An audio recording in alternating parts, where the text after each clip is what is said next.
irmãos queridos, chegamos, enfim, à última aula da nossa escola bíblica dominical do ano.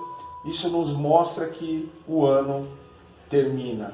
O ano termina, mas a nossa vida continua, nosso relacionamento com o Senhor continua. Certos de que não foi um ano fácil, nosso relacionamento com o Senhor continua. Certos de que não foi um ano fácil para ninguém, um ano bastante atípico, diferente em relação a outros anos. Nunca imaginaríamos que o ano seria conduzido dessa forma. Mas, se o Senhor nos preservou, se estamos aqui, é sinal de que Ele cuida de cada um de nós. Indiferente se passamos por lutas, por aflições, dificuldades, isso é natural da vida. E eu quero dizer a você que para o próximo ano nós precisamos estar focados. E o nosso estudo hoje é em relação a planos. Eu quero dizer a você que o ano de 2020, muitos planos foram modificados, muitos planos foram cancelados, tínhamos tudo programado e muitas coisas foram alteradas. E é comum fazermos planos, porém nem sempre eles se cumprem, nem sempre eles saem do papel ou saem do nosso coração. E eu quero animar você a continuar fazendo planos para 2021.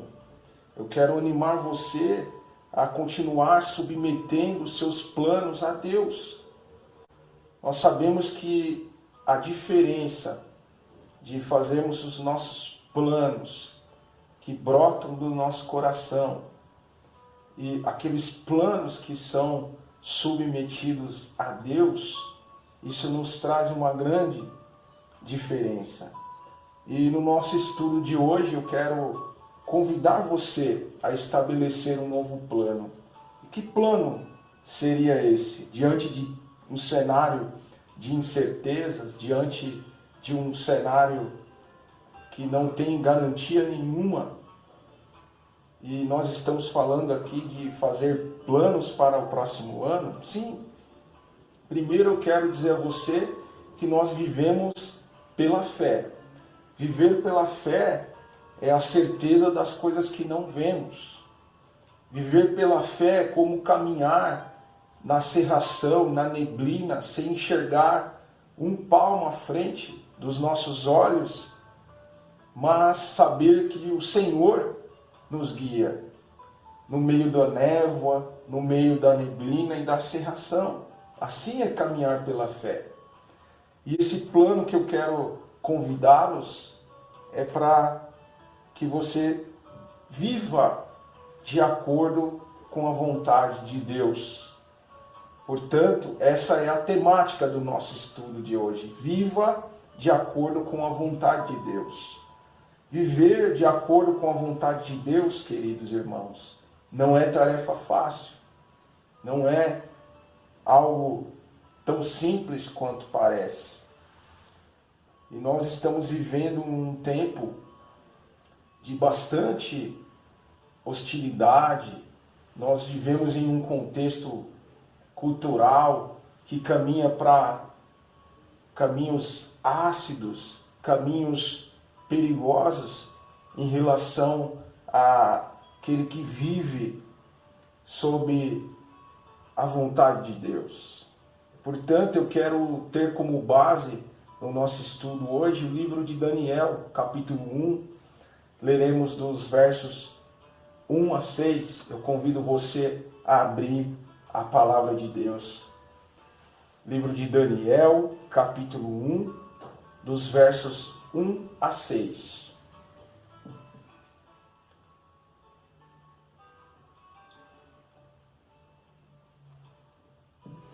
Diz assim a palavra: No ano terceiro do reinado de Jeoaquim, rei de Judá, veio Nabucodonosor, rei da Babilônia, a Jerusalém e a sitiou.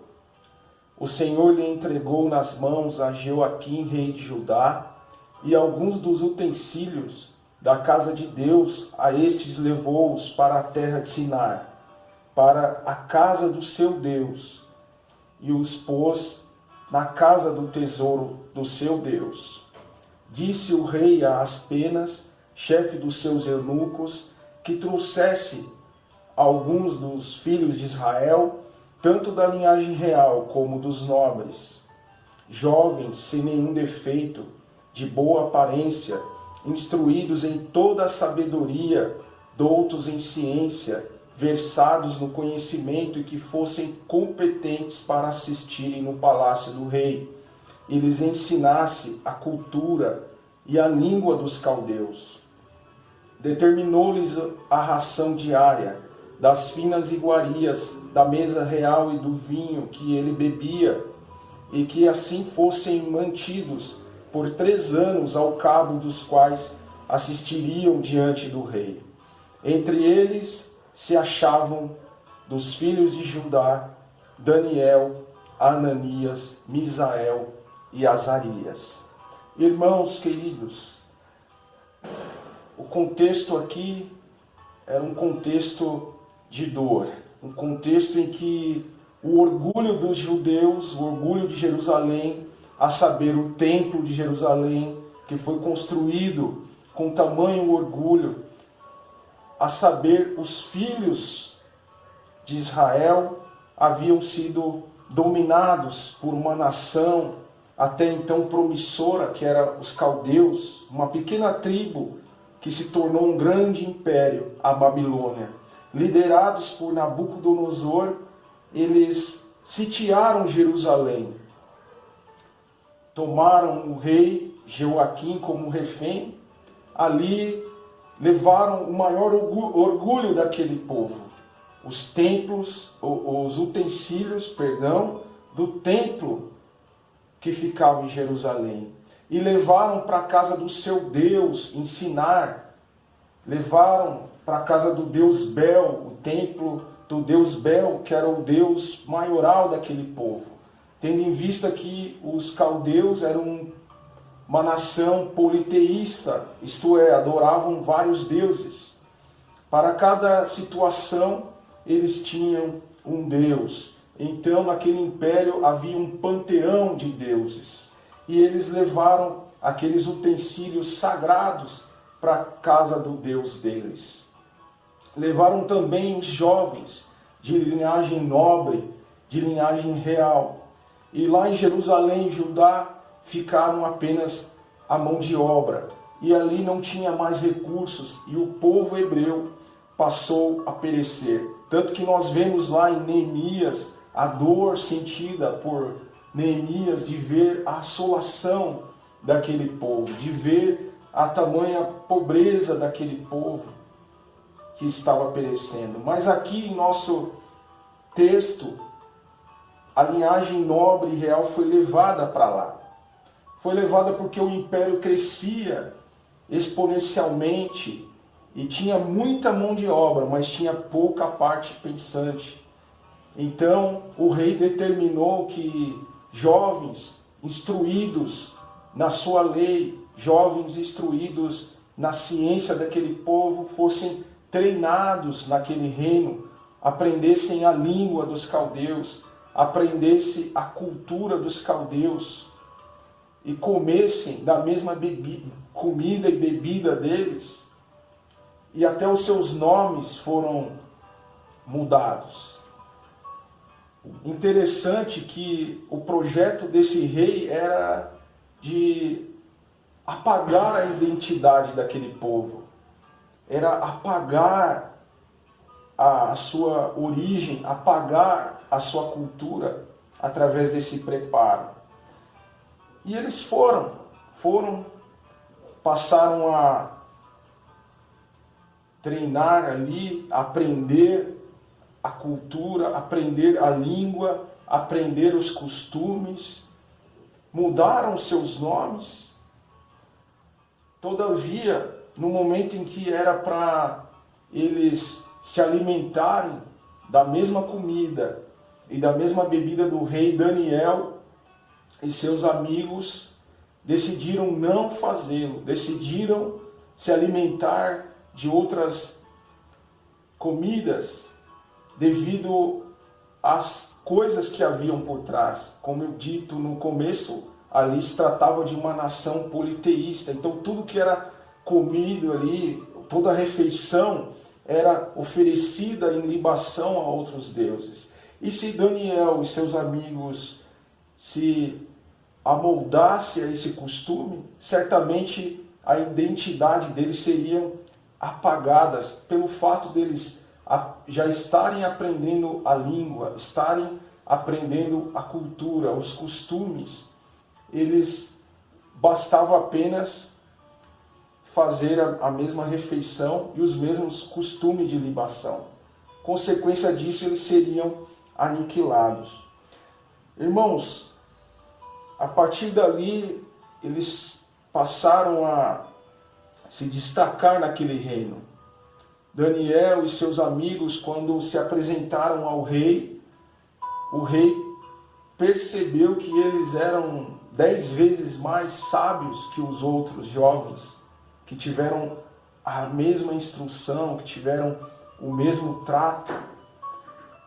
E essa história, ela nos parece bastante familiar em relação aos tempos que nós vivemos. Hoje nós estamos vivendo em uma cultura em que a nossa identidade religiosa, a nossa identidade como servos do Deus Altíssimo, nossa identidade como discípulos de Jesus, ela tem caminhado para essa cultura de apagar a identidade. Tanto que o lema é, na nossa cultura, você é aquilo que você faz. Ou seja, você é visto pela sua profissão, você é visto por aquilo que você tem a oferecer às outras pessoas. Essa é a nossa cultura de hoje. E todo o manejo, toda a estrutura, ela nos leva a apagar a nossa identidade como servos do Deus Altíssimo, como discípulos de Jesus. E diante desse cenário, nós estamos inseridos no mundo, numa sociedade, numa cultura, num governo que não tem os mesmos parâmetros que a vontade de Deus. Diante desse cenário, nos resta uma pergunta, qual a postura que nós devemos tomar em relação a viver no mundo conforme a vontade de Deus? Diante dessa esmagadora pressão que nós somos submetidos, diante do imediatismo em que nós vivemos. Em Daniel 2, nós temos um exemplo muito semelhante. O rei teve um sonho. E Daniel foi pressionado para revelar esse sonho para o rei.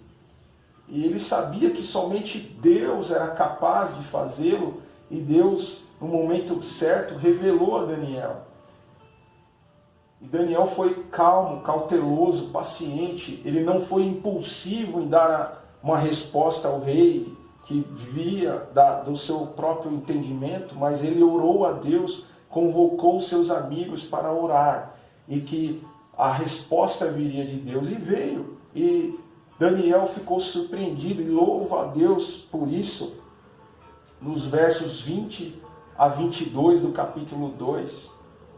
Portanto, irmãos, diante dessa pergunta, qual a postura que nós devemos ter mediante a nossa cultura hoje, mediante o nosso contexto, como discípulos de Jesus, para fazer a vontade de Deus no mundo?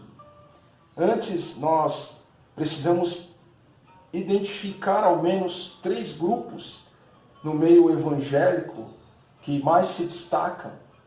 Nós temos que buscar essa visão, essa cosmovisão. Dentro do mesmo grupo, nós temos várias cosmovisões diferentes. Nós temos outras vertentes no cristianismo, mas eu quero me ater no nosso estudo apenas ao meio evangélico, protestante.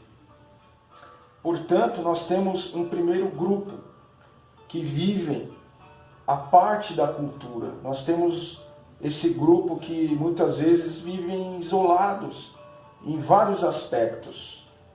As características desses grupos, geralmente eles consomem apenas produtos produtos que desde música, roupas e outros utensílios. E esse grupo criou uma imensa comunidade entre eles. Um segundo grupo, nós temos os formalistas. Nós temos pessoas tradicionais que visam manter uma certa ortodoxia que está morta. Uma certa ortodoxia que não é mais relevante aos nossos dias, que não dialoga mais, que não encontra mais um ponto de contato com as pessoas, que se torna irrelevante para os nossos dias.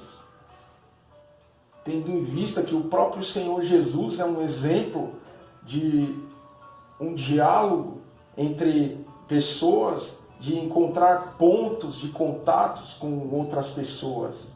E ele não ficou limitado ao templo, ele não ficou limitado à ortodoxia da sua época. E nós temos um terceiro grupo que vem crescendo bastante nos últimos anos, que são denominados como progressistas, isto é, eles partem de uma teologia liberal, os liberalistas, como são chamados, eles buscam incluir a agenda da cultura dentro da agenda da igreja. Então eles são a favor de certas ações que não compete à igreja. Um exemplo, o aborto. Outro exemplo, inclusão de certos gêneros dentro das igrejas, que isso acaba se tornando algo que o pecado já não tem mais efeito. O pecado sumiu do vocabulário desse grupo. Além disso, a Bíblia já não é mais a única regra de fé e prática, por alegação de ser alegorias em certos pontos. Nos últimos dias, grandes líderes têm se declarado progressistas, têm chamado para uma atualização da Escritura. E isso gera um grande conflito no meio do nosso povo, gera uma grande divisão, e os cristãos continuam ainda mais perdidos em relação ao que fazer. Qual a postura? A que grupo eu devo seguir? A que doutrina eu devo seguir? E torna-se algo bastante complexo. Torna-se algo bastante difícil. E eu quero chamar a sua atenção para uma doutrina que nós não devemos nos esquecer. Nós somos chamados a sermos mordomos de Deus.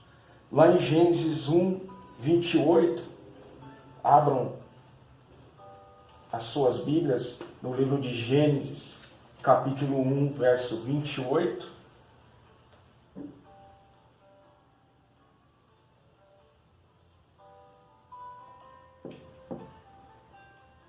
O qual o próprio Deus ordena e diz: e Deus os abençoou e lhes disse: sede fecundos, multiplicai-vos, enchei a terra e sujeitai-a, dominai-a sobre os peixes do mar, sobre as aves dos céus e sobre todo o animal que rasteja pela terra. Essa ordenança, esse mandamento do Senhor, na teologia é chamado de mandato cultural. Isso nos mostra que toda a criação está sujeita à nossa responsabilidade, ao nosso domínio, não no sentido de sermos superiores, isso é um equívoco se entendemos dessa forma, mas sim que nós somos os administradores dos recursos de Deus. E a cultura nada mais é que um descortinamento das coisas. Nós estamos no século XXI, a ciência tem avançado, a tecnologia tem avançado, tudo isso está dentro desse bojo do mandato cultural. Todavia, por consequência do pecado, por consequência da queda, nós vivemos uma distorção dessas vontades de Deus. Mas a ordenança vem do Criador. E nós somos administradores de tudo isso. Esse é o chamado, quando Deus disse para sermos fecundos, quando Deus disse para multiplicarmos os nossos filhos, quando Deus disse para cuidarmos da natureza e desvendar as coisas que Ele criou. O termo original aqui no grego é eukonomos, que deriva o termo economista. Porém, hoje o termo economista ficou limitado apenas a quem mexe com finanças. Mas, etimologicamente, a palavra eukonomos, ela vem desse termo, de sermos os administradores, o chamado de mordomia. Aí a pergunta é, conseguimos fazer isso? Conseguimos exercer esse mandato cultural se estivermos isolados de tudo e de todos? Obviamente que não.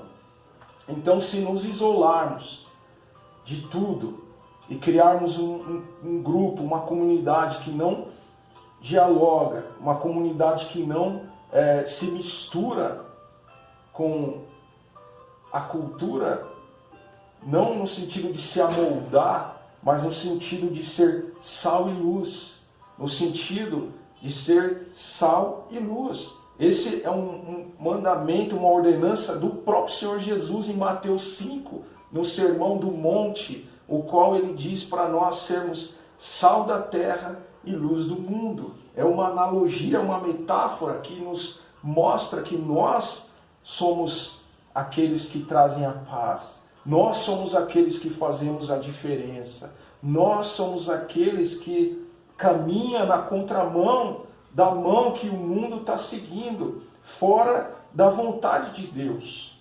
Interessante isso. E ser luz não é se esconder entre quatro paredes, não é formar uma bolha espiritual em que nós compactuamos das mesmas vontades, dos mesmos ritos. Mas não, é sair para fora, é ser igreja de portas abertas, é ser igreja no mundo fazendo a vontade de Deus, e todos verão a luz de Cristo brilhando em nós. Todos verão o bom perfume de Cristo, melhor dizendo, todos sentirão o aroma do bom perfume de Cristo exalando em nós. Então isso é ser sal da terra e luz do mundo. E eu gosto muito da analogia da canoa na água, usada pelo reverendo Heber Campos Jr. em seu livro Amando a Deus no Mundo. Ele diz que nós somos igual uma canoa. A canoa, ela foi feita para ficar na água e não fora dela. Porém, a canoa na água, ela não pode deixar a água, não é correto a água entrar na canoa, porque se ela entrar, a canoa vai afundar. Assim somos nós caminhando nesse mundo, fazendo a vontade de Deus, como uma canoa na água, mas a água não entra em nós. A água não domina a canoa, e nós andamos por aí, nós cumprimos a nossa vida, nós fazemos os nossos planos, nós nos submetemos ao Senhor com essa perspectiva, com esses mandamentos, com essas ordenanças, com esses preceitos de fazer a vontade de Deus. E eu caminho para a conclusão do nosso estudo de hoje, apontando ao menos 3 pontos que nós conseguimos extrair da nossa reflexão. O primeiro, que Daniel mesmo nos mostra, é não fazermos concessões, isto é, fazer acordos com aquilo que foge da vontade de Deus. O exemplo é Daniel se submeteu aos estudos, Daniel submeteu a servir no reino como um administrador, como um governante, como um político. Seus amigos também foram nomeados responsáveis pelo reino, porém eles não fizeram acordo. No momento de partilhar da mesma refeição, que era oferecida como libação, eles não quiseram. No momento em que era para os amigos de Daniel se prostrarem diante de uma grande estátua construída pelo rei, no capítulo 3, esses jovens eles não se curvaram perante aquela estátua, e o texto diz que no momento em que eles foram chamados, tendo mais uma chance, eles disseram: o nosso Deus, Ele pode nos livrar. Quem é o Senhor, ó Rei, para nos curvarmos diante do Senhor, dessa estátua que o Senhor construiu? O nosso Deus, Ele pode nos livrar, mas cabe a Ele querer nos livrar. Isso nos mostra que, um segundo ponto, que nós devemos viver na total dependência de Deus. E esses jovens viviam na dependência de Deus. Eles, pensem comigo, eles poderiam usufruir das melhores coisas daquele reino. Eles tinham os melhores cargos, eles tinham todo o privilégio de estar em um palácio. Assim, nós, em meio de uma sociedade em que visa apenas o status, que visa apenas aquilo que você é, aquilo que você faz, aquilo que você tem, e nós muitas vezes ansiamos ter essas mesmas coisas. Todavia, essas coisas são contra a vontade de Deus, vão contra os princípios de Deus. E os amigos de Daniel não foram livrados de serem jogados na fornalha, mas Deus os livrou de serem queimados. Então eles passaram pela dor, pela aflição de irem caminhando para aquela fornalha de fogo ardente. Daniel, na cova dos leões, ele foi jogado. Deus não os livrou, melhor dizendo, de ser jogado naquela cova. Todavia Deus o livrou de ser estraçalhado dos leões, pelos leões. Isso nos mostra que eles viviam na total dependência do Senhor. E independente do que aconteceria, eles estavam na dependência do Senhor. Um caso mais perto, não tão perto, mas mais perto em relação ao caso de Daniel, foi de Policarpo de Esmirna, um piedoso cristão que, em um momento severo de perseguição, ele foi coagido a negar Jesus, mas ele não o fez. E no momento em que ele foi levado para ser queimado, deram ainda a última chance: negue a Jesus e você será livre da morte, do martírio. Policarpo disse, aos seus 80 e tantos anos de idade: eu vivi uma vida toda com Jesus, Ele nunca me fez mal, por que é que eu vou negá-lo? E a história conta que Policarpo não foi livrado da morte, mas ele sabia que havia algo além daquele tempo. Ele sabia que havia algo fora daquele tempo.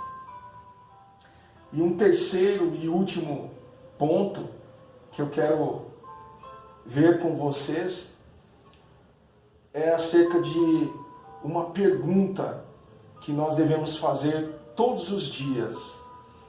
Em meus passos, em meu lugar, o que Jesus faria? Esse é o nome de um livro muito rico, um livro muito precioso, que conta a história de uma pequena igreja de outros séculos, numa cidade chamada Raymond, a primeira igreja da cidade, pastoreada pelo reverendo Henry Maxwell, em que viviam em seu maior conforto ali, entre quatro paredes, culto a culto. Os sermões dele eram maravilhosos, tocavam o coração das pessoas. O coral da igreja era maravilhoso, tocava o coração das pessoas. Porém, faltava algo. Até que um dia chega alguém naquela igreja e muda a história, fazendo a pergunta: em meus passos, o que Jesus faria?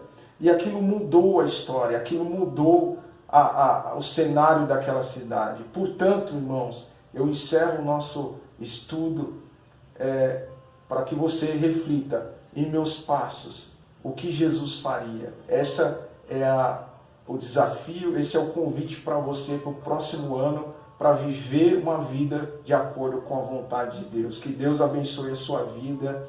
Um forte abraço.